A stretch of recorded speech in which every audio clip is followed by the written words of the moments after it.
बिस्मिल्लाहिर्रहमानिर्रहीम। अस्सलाम वालेकुम वरहमतुल्लाहि वबरकातुहू। आज मैं बहुत ही इम्पोर्टेंट और बहुत ही ज़रूरी बात आपसे शेयर करने लगा हूँ, जो कि हमारे माशरे की ज़रूरत भी है और अपनी ज़िंदगी के मामलात में हमें ये मसला हर रोज़ पेश आता है, हर रोज़ हम इससे गुज़रते हैं।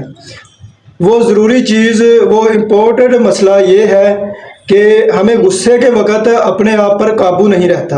हम गुस्से के वक़्त अपने भाई से लड़ाई करते हैं, अपने भाई के साथ फितना फसाद करते हैं।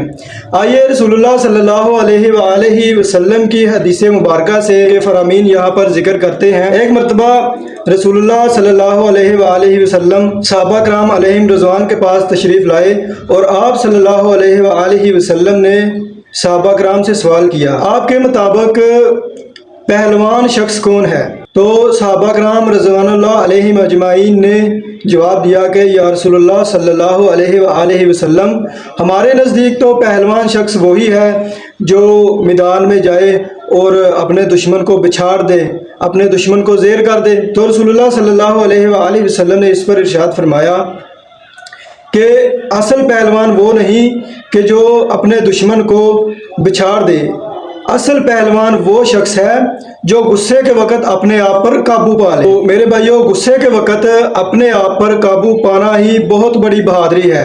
गुस्से के वक़्त अपने आप को कंट्रोल करना ही बहुत बड़ी पहलवानी है। एक और हदीस यहाँ पर पेश करता हूँ, सही मुस्लिम की 2813 नंबर हदीस है, जिसमें रसूलुल्लाह सल्लल्लाहु अलैहि वसल्लम ने इरशाद फरमाया कि जो शैतान है ना, इब्लीस, बहुत बड़ा शैतान अपना तख्त जो है वो समंदरों के ऊपर बिछा देता है और फिर वो अपने चेलों को, अपने जो उसके हवारी होते हैं, उन शैतानों को रवाना करता है कि जाओ और दुनिया में इंसानों के दरमियान फितना और फसाद बर्पा करो।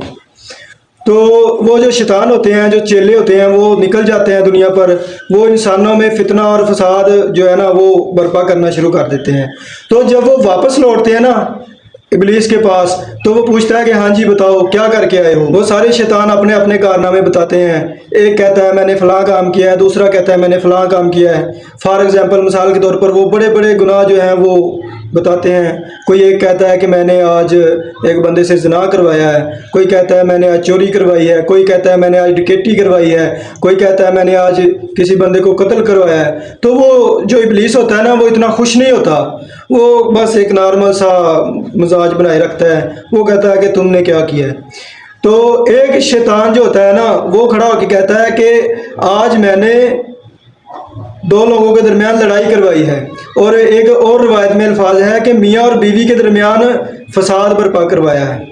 तो वो जो शैतान होता है ना, इब्लीस, वो बहुत ज़्यादा खुश होता है, इतना खुश होता है कि वो अपनी जगह से उठता है, उसे गले लगाता है और उसे दाद देता है और कहता है कि तुमने बहुत ही बड़ा काम किया है, बहुत ही अच्छा कारनामा अंजाम दिया है।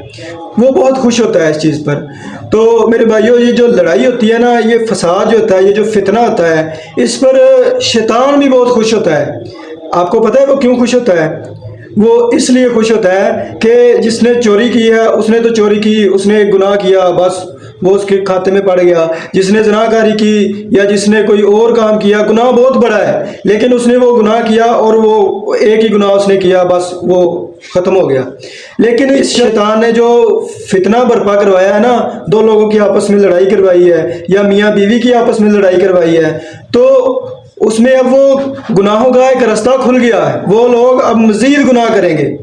दो लोगों की आपस में लड़ाई करवाई है, अब वो क्या करेंगे? एक दूसरे से बुग़्ज़ व कीना रखेंगे। अब वो क्या करेंगे? एक दूसरे की चुगलखोरियाँ करेंगे, एक दूसरे के ऐबों को उछालेंगे। वो एक गुनाह उसने करवाया है, लेकिन उनके लिए गुनाहों के रास्ते हमवार हो गए हैं। वो अब इस एक गुनाह की बदौलत दीगर बहुत सारे गुनाह करेंगे। तो रसूलुल्लाह सल्लल्लाहु अलैहि वसल्लम ने इस चीज़ से मना फरमाया है कि फितने और फसाद से बचें। और रसूलुल्लाह सल्लल्लाहु अलैहि वसल्लम की ज़िंदगी, सारी ज़िंदगी अफूद और गुज़र से भरी हुई है। यहाँ तक कि रसूलुल्लाह सल्लल्लाहु अलैहि वसल्लम को दुश्मनों ने पत्थर मारे ताइफ में। वो एक मशहूर रवायत है, आप लोगों ने अक्सर सुनी होगी। تو اس پر بھی رسول اللہ صلی اللہ علیہ وآلہ وسلم نے، نبی رحمت نے اتنی نرمی اور اتنی رحمت دکھائی کہ ان لوگوں کو بھی معاف کر دیا۔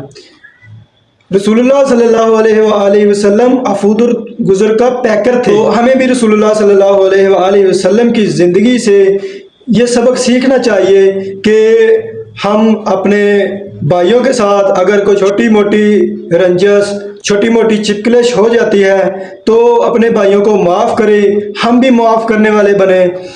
یہ جو لڑائی ہوتی ہے، فتنہ فساد ہوتا ہے نا، یہ بہت ہی بڑا گناہ ہوتا ہے، اور یہ ایک گناہ نہیں ہوتا، اس گناہ سے دیگر بہت سارے گناہوں کے راستے جو ہوتے ہیں نا وہ ہموار ہو جاتے ہیں۔ تو دعا ہے کہ اللہ تبارک و تعالی ہمیں اس سے بچنے کی توفیق عطا فرمائے۔ وما علینا الا البلاغ۔